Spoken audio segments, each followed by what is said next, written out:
আসসালামু আলাইকুম। আপনারা সবাই কেমন আছেন? আশা করছি ভালো আছেন। আমরা আল্লাহর রহমতে ভালো আছি। এই যে মেয়ের গাছটা কেমন হলুদ হয়ে যাইতেছে, অনেকদিন ধরে বৃষ্টি নাই, এর জন্য গাছে এখন একটু পানি দিয়ে দেবো।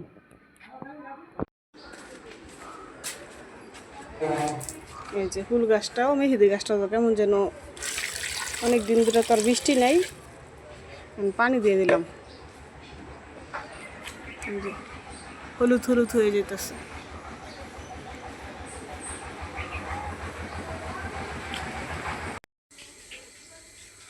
এই যে সকালের নাস্তা, এই যে রুটি বানাই নিছি, রুটিগুলি সেঁকা নিতেছি।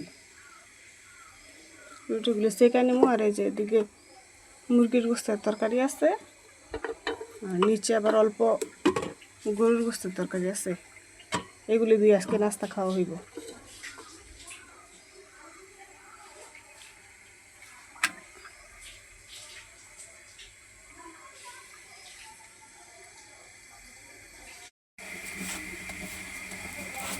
এই যে রুটি সেঁকা সেঁকা আমি এই যে এদিকে রাখতেছি, আর এদিকে তরকারি গরম বসাই দিছি।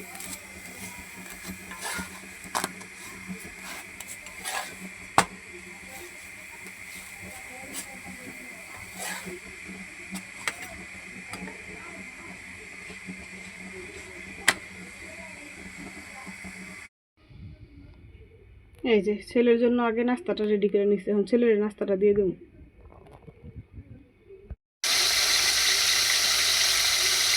এই যে আজকে মুরগির মাংস বোনা করবো পেঁয়াজ দিয়া, আগে মুরগিগুলি বাজিয়ে নিতেছি।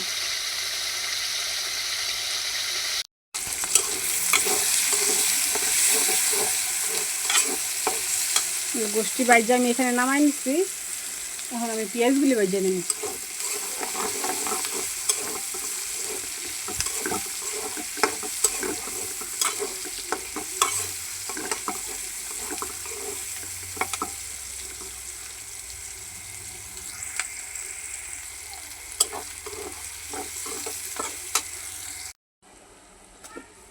এই যে পেঁয়াজটা আমার ভাজা হয়ে গেছে, একটু পানি দিয়ে নিবো আগে, তারপরে সব মশলা দিয়ে দেবো।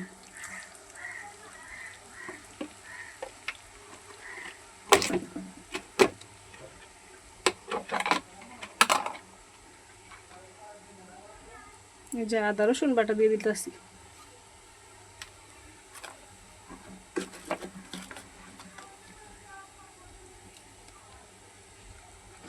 সমস্ত মশলা দিয়ে তারপর কষাই নিব।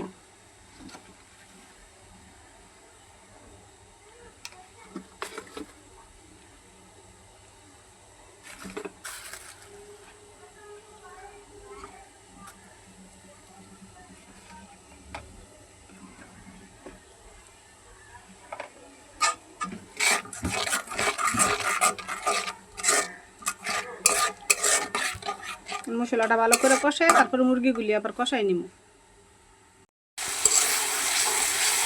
এই যে মশলা আমার ভালো করে কষানো হয়ে গেছে, 3-4টা কাঁচামরিচ টুকরা করে দিয়ে দিচ্ছি।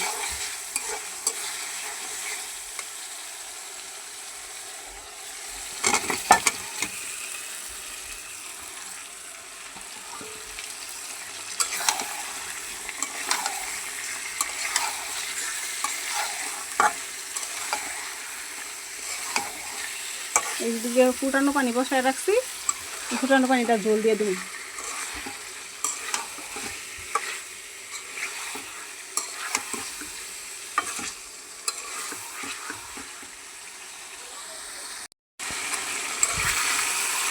এই যে মুরগিটা আমার ভালো করে কষানো হয়ে গেছে, এখন আমি জলের পানি দিয়ে দেব।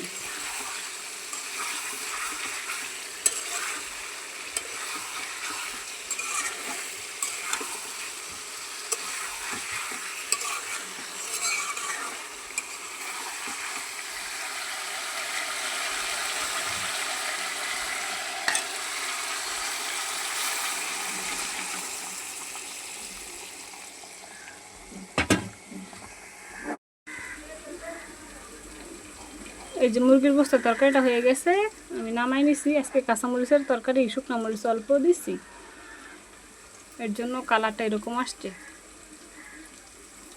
এই যে ভাত আমার ভাপ দিয়ে গরম করে নেওয়া হয়ে গেছে। এই যে কালকের একটু গরুর গোস্তের তরকারি আছে, তরকারিটা আমি জালদা নিতেছি।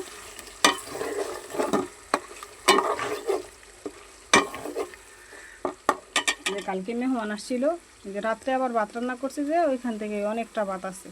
আজকে এখন আর রান্না করা লাগবো না,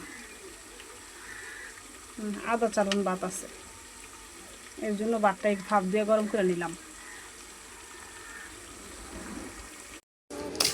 ওয়ালাইকুম আসসালাম। এই যে আমার মেয়ে টিফিন খাওয়ার জন্য চলে আসছে স্কুল থেকে। এই যে আজকে সন্ধ্যার সময় একটু চা জল দিয়ে নিলাম।